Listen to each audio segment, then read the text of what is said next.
sorry, forgot to record. Just kind of reviewing what Sir Gawain and the Green Knight is about. So Arthur is about to cut the head off, and then Sir Gawain steps up, and he's like, "No, no, my king, I can't let you do this. I will do it." And so this is part of the chivalry thing that is a big theme throughout this. So that happens, and then so he cuts his head off, and then we have this little summary here. The Green Knight reminds Sir Gawain that he must uphold his end of the bargain and come look for him in a year. And then Sir Gawain cuts the Green Knight's head off, and then it's super crazy because he actually walks, the headless Green Knight just walks up, picks up his head, and then is like, "See you in a year, you better show up." And so that is happening. And then so Sir Gawain goes, and he goes off on his mission because he has to find this green chapel. And then he comes upon this castle, and so he stays there, and there's the lord of the castle and his lady, and she puts the moves on him, and he falls victim to his manly lust. And so that's a whole thing. And then she gives him this garter that he's supposed to wear, and it's supposed, or a girdle is what they call it, and it's supposed to protect him from being hurt at all. And then so he goes and he finds the guy, and then he's protected, and so the Green Knight is trying to attack him. He takes multiple swings, and he either can't hit him or misses him or doesn't get hurt. He's got this protection. And then here we get that the Green Knight actually was the woman's husband, so the lord of the castle. And the swings were for the kisses, because he kissed his wife 3 times. Let's see.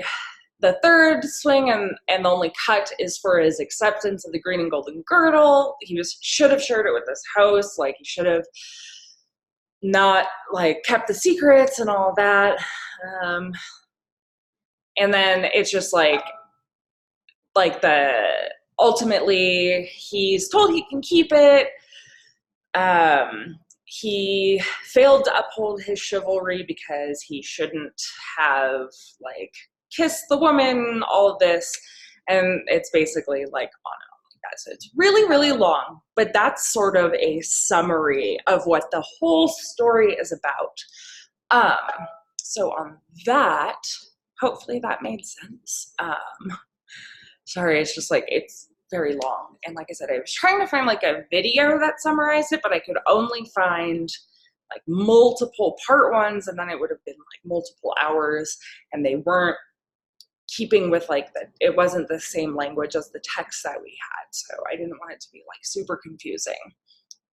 Let me zoom in here. Okay.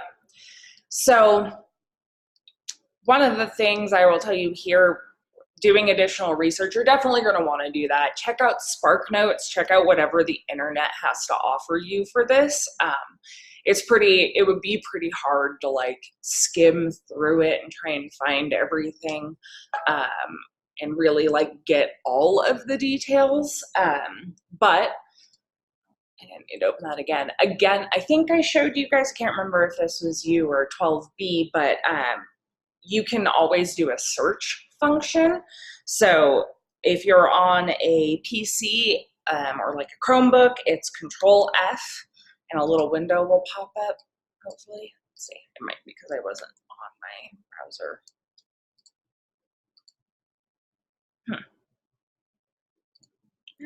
Oh, duh.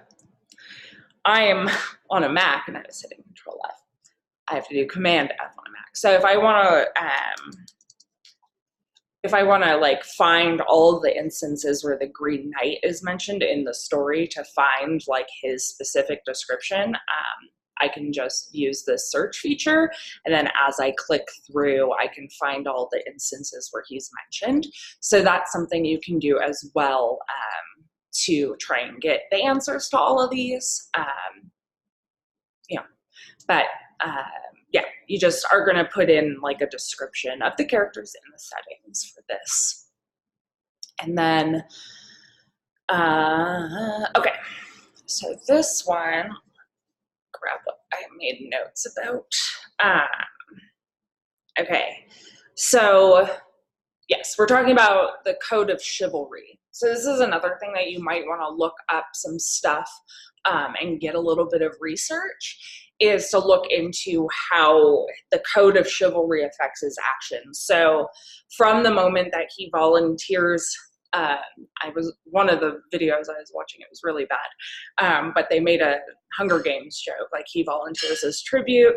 Sorry, my cat is making noise. And so like how from that moment where he volunteers to deal with the Green Knight, like how does chivalry affect the rest of his actions from when he fails to uphold chivalry and do that. So again, an option that you have is searching. Chivalry. There we go. So again, if you look, you can kind of find like instances that they've footnoted for you. And so you can like pull those examples out of there. Unfortunately, it looks like there's only 2 here, but just like his actions throughout also. So you can just type in his name and you'll pull up some of those actions. So those are a few ways to look up that information. But so it wants you to write 3 paragraphs. What I'd like you to do is find 3 instances where he, how he uses the Code of Chivalry, how it affects him. So you could say, okay, so he volunteers and then he breaks the code by kissing the wife, and then he redeems himself by like choosing to redeem himself, like whatever, you know. So 1 paragraph would be on each of those things. So hopefully that'll help you with this one, but we are going to spend the bulk of class talking more about the Canterbury Tales. So I have a bunch of links here. Okay, let me get my first link. Do that. Pause. Okay.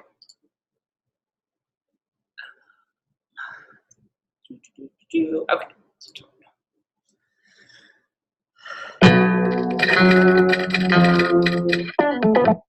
All right, so for this first one, I do want you to write like at least a few paragraphs.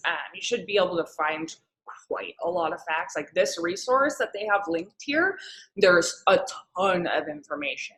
So I'd like you to write, yeah, I think 3 paragraphs is good. One is sort of like how it began, how it affected life in medieval times, and then how like what happened when it ended, which is all information you can get off of this site. Like it's got a whole bunch of information about it. So yeah, just simple paragraphs. It doesn't have to be like a ton of information, but make sure that it's like complete sentences.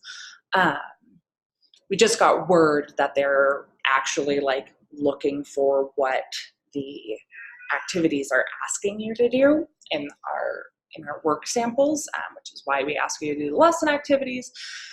So we have to adhere a little bit more to some of these expectations that are listed in the lesson activities.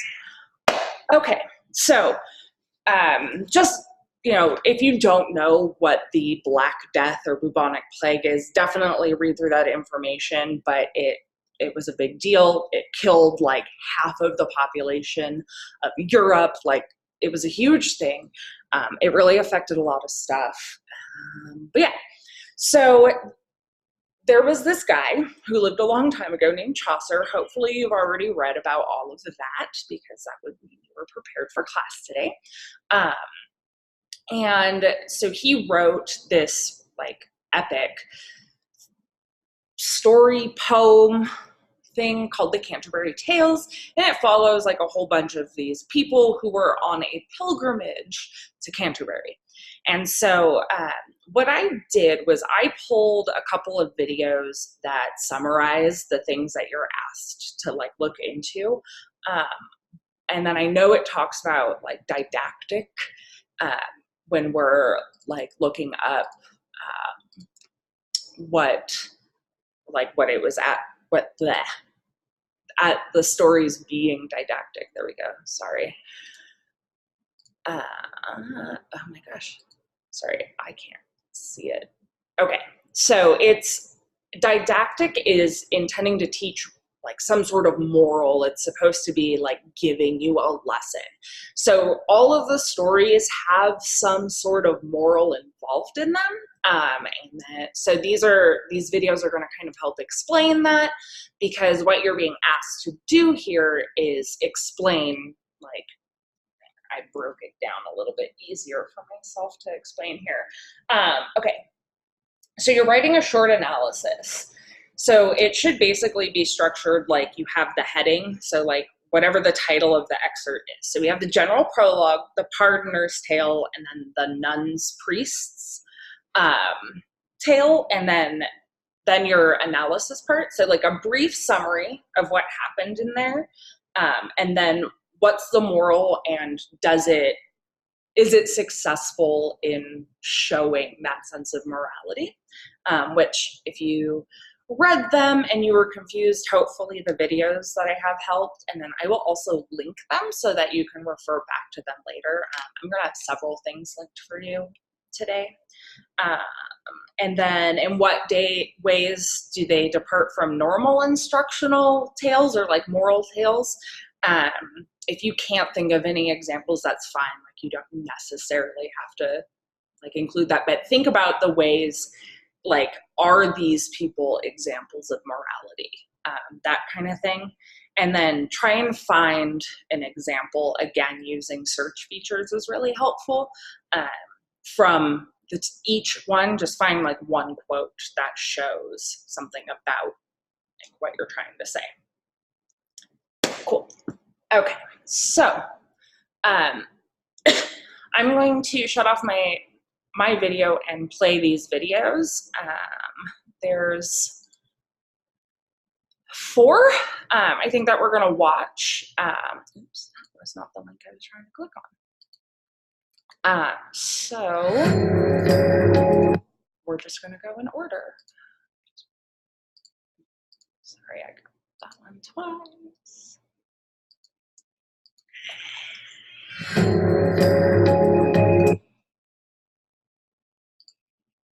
Sorry, it's taking me a second.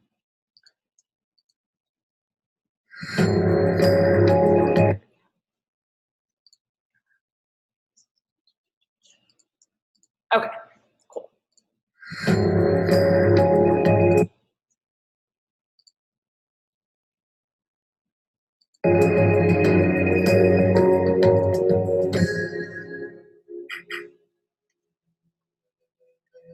Few books have withstood the test of time like Geoffrey Chaucer's wildly original, trailblazing masterpiece, The Canterbury Tales. Still widely published, read, and discussed over 600 years after its original publication, The Canterbury Tales is not only a window into the past, but a powerful, funny, tragic, historical glimpse into life in medieval times. And it stands as one of the first books written in English, and its poetic prose style made the classic work in Middle English incredibly innovative. A story about storytelling, The Canterbury Tales depicts life, class, romance, social caste, gender, morality, and so much more, all in a hilarious, moving way that contextually still resonates with readers' modern sensibilities. To understand more about The Canterbury Tales, it's important to know more about its author, Geoffrey Chaucer. He was born in London in the 1340s, but the exact date of his birth is unknown. As a teenager, Chaucer worked as a royal page and later as an emissary for the king, and he traveled widely throughout Europe. These positions allowed him to meet people from various countries and social classes, becoming fluent in several languages in the process. The Canterbury Tales reflects Chaucer's unique and eclectic life experiences and are loosely based on real experience. Chaucer's choice to write the Canterbury Tales in the English language, some say for the first time, set a precedent that generation upon generation of authors would follow for centuries to come. Understanding the Canterbury Tales can't really happen without discussing the societal context in which its many tales take place. For one thing, at the time of its writing, women were not treated as equals to men, and in fact, abuse, sexual or otherwise, was widely accepted. The Virgin Mary was the image of female perfection, while Eve, who tempted Adam to eat the forbidden fruit of Eden, brought sin into the world.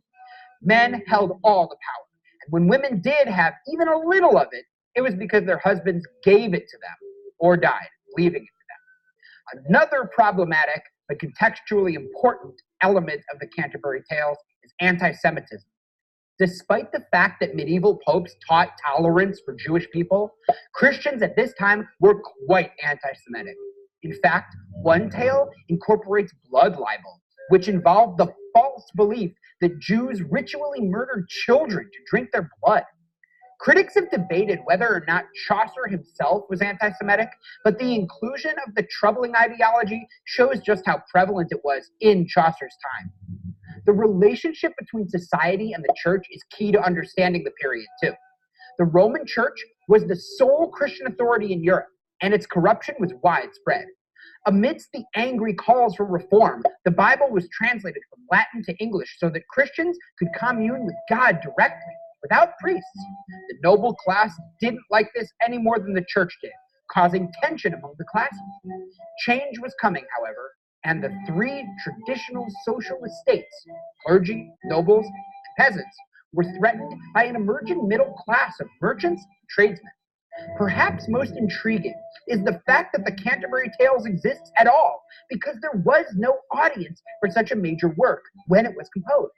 English was not yet widely accepted as a written language. Writing the Canterbury Tales in Middle English meant that Chaucer was on the cutting edge of literary innovation. Printing with movable type hadn't been invented yet, so Chaucer probably shared some of his tales orally with fellow civil servants and scholars. The writing of the Canterbury Tales coincides with the rise of writing in English itself, and the proliferation and documentation of storytelling is an essential element of the book. The Canterbury Tales wasn't just a famous story. It was the famous story, the one that set the stage for a culture of reading that continues to this day. In the decades after Chaucer's death, around 100 copies of his tales were created, making it a bestseller by the standards of the time. As for the plot, the Canterbury Tales is a story within a story. And sometimes even all that is within yet another story. Anyway, every tale contains its own structure of introduction, rising action, climax, falling action, and resolution, which is often a cautionary lesson or moral. The 24 tales are bookended by a prologue and retraction. In the overall story, within which all other stories are told, the introduction presents Chaucer, Harry Bailey, an innkeeper, and pilgrims who meet at Bailey's Tabard Inn en route to the Canterbury Cathedral. The narrator and this motley crew of representative figures of various social classes and occupations travel together and one-up each other in a friendly, sometimes fierce, rivalry of storytelling. During the rising action, the characters ride toward Canterbury, sometimes fighting, sometimes drinking, but taking turns telling their stories as Harry Bailey keeps the momentum going, stopping when the stories get too somber or when the storytellers deviate. The knight tells the first tale, the miller interrupts with the second tale, and so on, until stories are told by a cornucopia of characters. Prologues return to the assembled listeners and develop their characters through reaction and conversation. What follows are stories from the reeve, the cook, the man of law, the shipman, the prioress, Chaucer's caricature of himself, who tells his own tale of Sir Topaz and Melibea, the monk, the nun's priest, the physician, the wife of Bath, the friar, the summoner, the clerk, the merchant, the squire, the franklin, the second nun, the canon's yeoman, and the manciple. The stories are tragedies and comedies. They look at stories that range from mythological, non-secular figures to talking animals, to infidelity and trickery among regular people, even to farting on friars.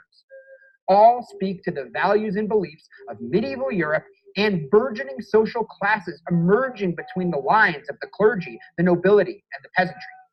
The journey's climax sees a stoic parson declare he'll give a sermon. And during the following action near Canterbury, the parson completes this sermon.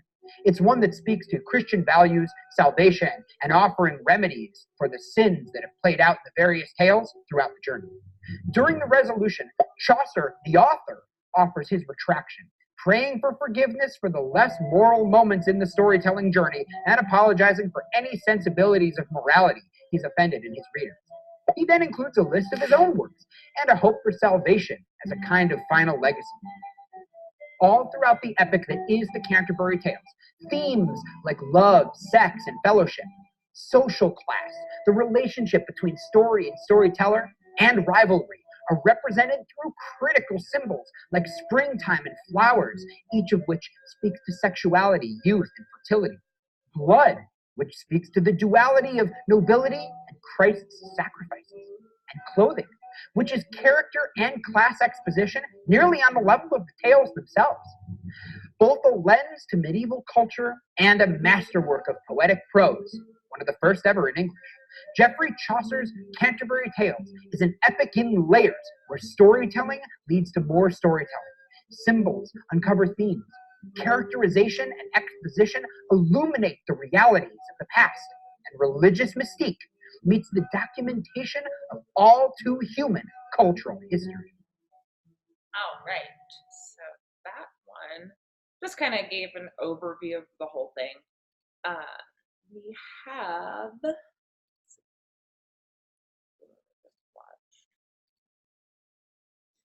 Okay. All right. So this is just going to go over the prologue, because the three things that you're looking at are the general prologue, the pardoner's tale, and then the nun's priest's tale.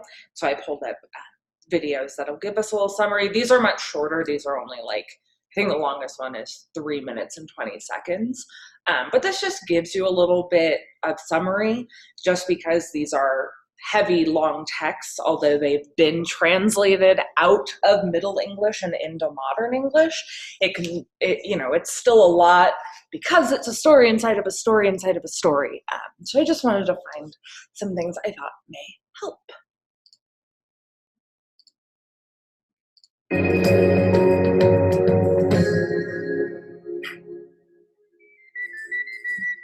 In the prologue of the Canterbury Tales, Geoffrey Chaucer, the author and narrator, is describing springtime. The April rains drench the ground. Plants are flowering. The sun is shining down and birds are singing. People are wanting to go on pilgrimages to faraway places. The Canterbury Cathedral, where relics of the martyr Thomas Becket are kept, is one of the places that people want to go, and Chaucer is one of the pilgrims wanting to go there. He arrives at the Tabard Inn in Southwark before embarking on his journey. Now, 29 pilgrims arrive at the inn. The host, a plump, bright-eyed man named Harry Bailey, decides that he, too, will go with them all to Canterbury. To pass the time on the journey, which they leave for in the early morning, each of the company will tell 2 stories on the way there and 2 on the way back. The host will be the judge. Whoever tells the best story will win a free meal upon their return. Everyone agrees to this competition, and they draw lots to see who will go first. The knight draws the short cut. He must begin the game. The prologue of the Canterbury Tales begins with a famous description of spring. The elements of energy and awakening will be developed through the plots of several tales. And features of springtime will crop up time and time again throughout the stories. It's the earthier, pagan sort of awakening that energizes the majority of the Pilgrim's tales. The prologue sets up the story that holds the rest of the tales together. It is loosely in the form of an estate satire, which is a 14th century literary style that speaks to the roles of clergy, nobility, and peasantry, stations that are represented among all the pilgrims. The miller, the reeve or carpenter, the cook, the wife of Bath, the franklin, who's a landowner but not a noble, a merchant, and the shipman are also examples of a growing middle class, and Chaucer's individual descriptions of the pilgrims give readers a sense of their personalities as well as their social castes. These characters are not exactly peasants, but they are definitely not nobility or clergy, whose representatives among the pilgrims do not seem to behave much differently than the others. Some, like the description of the knights, are idealized. Some seem more like caricature. Their clothing, whether rich or ragged, also suggests their social status and occupation. In many of the descriptions, Chaucer slyly draws attention to the characters' weaknesses, whether vanity, greed, gluttony. Oh, right. So that's just about the prologue, which is just like what kind of sets up the story. And then each little section, like between all of the different stories, because there's like 20 something of the individual tales, has like a little prologue, kind of like that first video described, kind of just saying like, these were the reactions. Like it gives sort of like the narration in between, is the way that you can think about it. So what's the next one? Okay, so the Pardoner's Tale is the next one. This one's really interesting, by the way. The Pardoner's Tale in the Canterbury Tales begins with the pardoner describing his preaching methods. He says he puts on a show for the purpose of manipulating people to give money, rather than any true concern for their souls. He uses the so, like, just right off the bat, right, if we're thinking about morality and, like, how things, like, showed, this is a really good example, sort of like, the twisted morality that some of these people have, so that's why I find this one particularly interesting. The same text each time and preaches often about the sin of greed while living a very greedy and selfish life. After he describes how corrupt he is, he reassures the company that he is still able to tell a moral tale. He begins his tale by introducing the three young men who lived in Flanders. They had given in to every kind of vice, including gluttony and drunkenness. Sidetracking, he states that gluttony is the main cause of human grief and misery.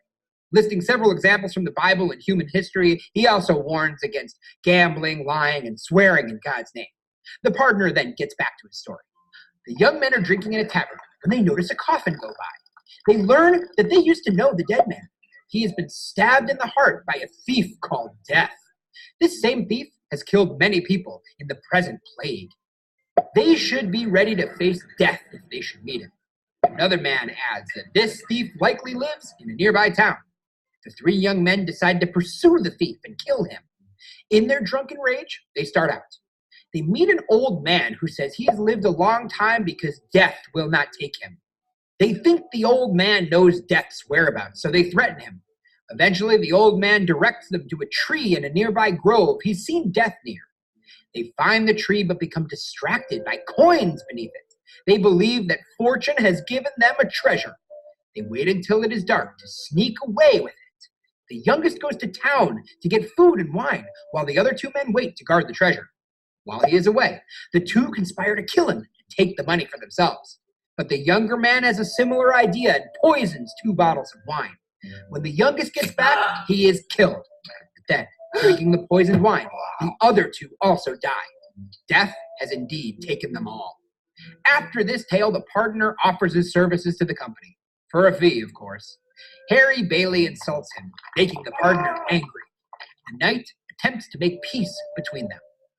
The pardoner is very conscious of himself as a storyteller. He describes the various ways he manipulates people into giving him money. The story of the three young men is a sort of sermon illustration or exemplum. He prefaces this tale by saying it is a story he would often preach. The lessons are fairly clear. Sinful behavior ultimately results in death. Its moral is you reap what you sow. The men's goal of setting out to destroy death is tantamount to blasphemy, as the men presume to equate their own power with that of God. All right. So hopefully that one you found helpful too in terms of answering this. And now we're going to have the last one here. Another 3 minutes.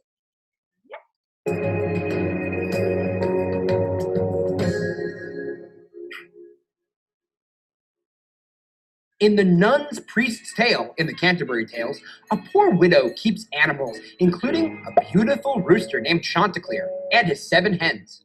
One dawn, Chanticleer begins to groan as if having a bad dream. Lady Pertelote, his favorite hen, asks him what's wrong, and he tells her his terrible nightmare. A great beast with glowing red eyes had entered their yard and tried to kill him. He looked a lot like a fox. Pertelote says he's a coward, and the dream is meaningless. Chanticleer feels that he should pay attention to the dream because dreams often have meaning. The presence of Lady Pertelote next to him makes him feel better. And in the morning, Chanticleer is outside singing when he sees a fox in the yard. Chanticleer prepares to run away, but the fox reassures him that he's friendly. He's only come to listen to Chanticleer's beautiful singing. Chanticleer is flattered and begins to sing again. The fox springs on him and carries him by his neck off to the woods. The hens make such an uproar that the widow and her daughters come rushing out. They see the fox and race after him. Accompanied by all their animals, they chase the fox but can't catch him. Chanticleer suggests to the fox that he shout insults and curses at his pursuers. The fox does this, and Chanticleer is able to make his escape, flying up into a tree. The fox says he didn't mean any harm, so Chanticleer should come down. But Chanticleer now knows that the fox is trying to trick him, so he refuses. At the conclusion of the story, Harry Bailey compliments the Nun's Priest and turns to another storyteller. As a fable, this story is in keeping with other types of stories in the genre. A tricky fox and some sort of prey that ultimately gets the better of the fox. Only a small percentage of lines in this tale actually advance the story. A large number of lines are given to Chanticleer's argument for the importance of dreams. Chanticleer takes no action based on the dream and is surprised when a fox actually enters the yard. Most fables end with a single lesson or moral. This story does not have just one, but several. Chanticleer learns to be wary of tricksters who want you to close your eyes when you should keep them open. The fox learns that he should keep his mouth shut. The Nun's Priest adds that people should be on guard against flatterers. With these words, the Nun's Priest suggests his audience might see themselves in both the proud and gullible Chanticleer, the skeptical and disdaining hen, and the tricky and flattering fox. The Nun's Priest's fable meets with great approval. Chaucer seems to say that this is what learning, combined with a true talent for storytelling, really looks like.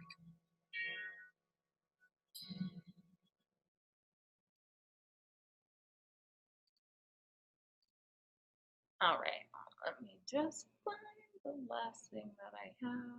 Oh no, did I not link it? Okay, I gotta find it. Give me 1 second here. Yes. Okay. So hopefully you found all of that information helpful. It helps you understand. I think it's nice that it gives you the morals to look out for. Like I said, I will link all of those videos too, so you don't have to go back through this whole recording to get there. So I'll give you links to all of those. So that kind of wraps up me giving you a lesson, but I also promised you some test prep. And I thought that designing a pretty simple study guide for you would be a little bit of a better way to deal with it. So let's see. I put it in the... Like, what do you mean by test prep? Like for the mastery tests or? For the post-test. I'm confused. There's a test for this unit? Oh, so is it like different than like the other classes and stuff? Like, cause I had what was it? Film and cinema history or whatever it's called, and they didn't have like no post test. All they had was like a mastery test. No, there are post tests in the class. Units 1, 2, and 5 have tests, and units 3 and 4 are unit activities. So, yeah. Oh, that's what those are. All right. Yeah. So I made a study guide. I'm going to link this in for the Google Classroom also. It'll be in a separate one from the video. I'm going to put the recording. I'm going to put all of the YouTube videos as comments in this recording. So let me share. Oh, okay. Thank you. No problem. Okay. Go. All right. So this is the study guide that I made. The reason why I thought maybe just doing this would be better is because, as hopefully you know, all of your tests are open note. So this basically, if you complete all of the things on this study guide, there's no reason you shouldn't pass the test. I know some of you have already taken it. So obviously you don't have to do it. This is not something that I'm going to grade. It is solely for your benefit. But I've got it broken down by the tutorials, and I recommend doing it if you haven't already taken the test, because you will find that it will help you pass the test. But yeah, I will get that. I'm going to put up like right away. I will do that right after I finish this. It takes a little bit for me to get the recordings up because I have to upload them to YouTube. But yeah, that's all that I have for class today. I'm going to go ahead and stop the recording. And then if you have any questions, please feel free to ask. But otherwise, if you don't have any questions, you're free to go.